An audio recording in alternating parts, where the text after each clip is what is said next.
Hello दोस्तों, आज से हम एक नई सीरीज स्टार्ट करने जा रहे हैं जिसका नाम है question and answer regarding hallmark of gold ornaments.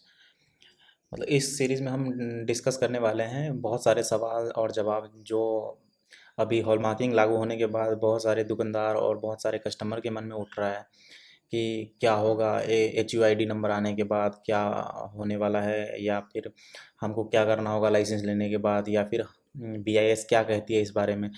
तो सवाल बहुत सारे थे, इसीलिए हमने इसको एक सीरीज़ के तौर पे बना दिया जिसको हम एक प्लेलिस्ट में डाल देंगे। हर वीडियो में हम 5 क्वेश्चन डिस्कस करने वाले हैं और जिसकी शुरुआत हम करने जा रहे हैं आज। ये पार्ट 1 है। इस वीडियो में मैं जो भी कुछ बताऊंगा वो सारा ही BIS के साइट पे दिया हुआ है।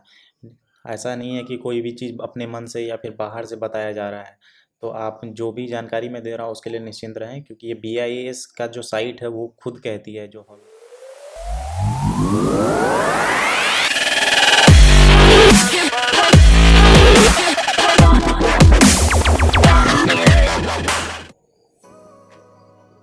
तो ये पहला क्वेश्चन है जो कि लगभग सभी लोगों के मन में ज़रूर आता है, दुकानदार हो या ग्राहक हो, सबके मन में ये क्वेश्चन ज़रूर आता है कि जब 6 डिजिट कोड वाला HUID नंबर लागू हो गया है तो क्या जो हमारा पुराना ज्वेलरी है हॉल मार्किंग वाला वो हम बेच सकते हैं, या दुकानदार के मन में आता है कि हम वो ज्वेलरी खरीदें या ना खरीदें, क्योंकि अगर हम ख़रीद लेते हैं BIS अगर इसको लागू नहीं करता है या फिर BIS एप्लीकेबल नहीं करता है तो हमारा तो सारा पैसा डूब जाएगा। इसीलिए ये पर्टिकुलर जो क्वेश्चन है वो सभी के मन में लगभग आ ही रहा है।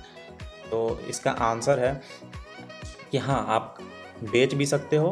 अगर आप ग्राहक हो तो आप बेच सकते हो, और आप अगर दुकानदार हो तो आप फ्रीली इसको ख़रीद भी सकते हो। इसके लिए BIS नहीं बोलता है कि आप नहीं करो खरीदो, या फिर ये नहीं, ग्राहक को नहीं बोलता है कि आप बेच नहीं सकते। आप पुराना हॉलमार्क जो ज्वेलर है उसको बेच सकते हो या खरीद सकते हो।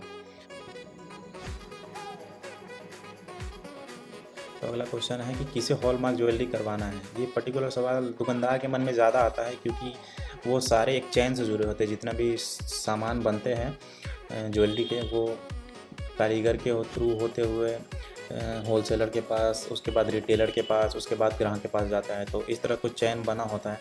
तो ये पर्टिकुलर सवाल उनके मन में आता है कि क्या होलसेलर को ये हॉल मार्किंग करवाना है, क्या रिटेलर को ये हॉल मार्किंग करवाना है, या फिर कारीगर को ये हॉल मार्किंग करवाना है। तो BIS कहती है कि आप कोई भी हो, आप हॉलमार्क करवा सकते हो, चाहे आप कारीगर हो, चाहे आप दुकानदार हो, चाहे आप होलसेलर हो या रिटेलर हो, आप करवा सकते हो, आप फ्रीली हो। लेकिन किसी भी पर्टिकुलर सामान पे एक ही बार हॉलमार्किंग होगा, चाहे आप कोई भी हो, उससे फ़र्क नहीं पड़ता है। हॉलमार्किंग एक बार होगा किसी सामान पे, चाहे कारीगर जाए, दुकानदार जाए, होलसेलर जाए, कोई भी जाए।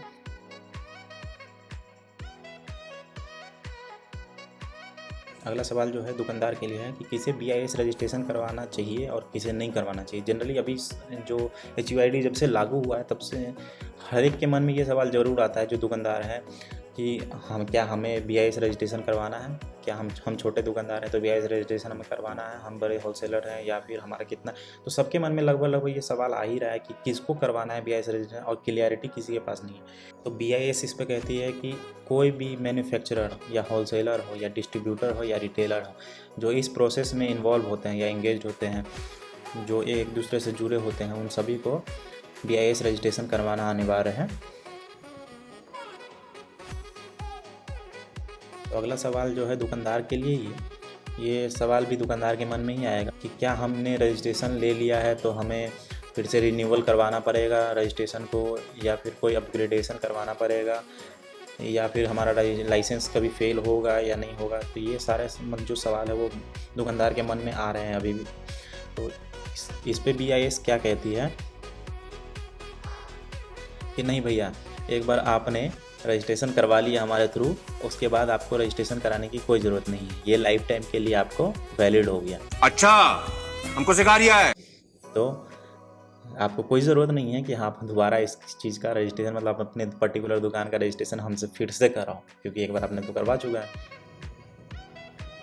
और ये जो पर्टिकुलर क्वेश्चन है ये लगभग सभी के मन में आ रहा होगा, ग्राहक हो, दुकानदार हो, ये क्वेश्चन सभी के मन में आ रहा होगा कि अभी जो नया हॉलमार्क लागू हुआ है 6 डिजिट कोड वाला HUID, और जो पहले से हॉलमार्क चलता आ रहा है, तो क्या हमें सारे पुराने सामानों का हॉलमार्क नया करवाना होगा HUID कोड वाला 6 डिजिट कोड वाला, और ग्राहक के मन में भी ये आ रहा होगा कि हमने जो पुराना हॉलमार्क सामान खरीदा है तो वो क्या अब वैलिड नहीं रहेगा, कि हमें 6 डिजिट कोड वाला HUID हॉलमार्क करवाना पड़ेगा उस पर, या फिर यही वैलिड हो। तो ये सारे सवाल सभी के मन में आ रहे लगभग।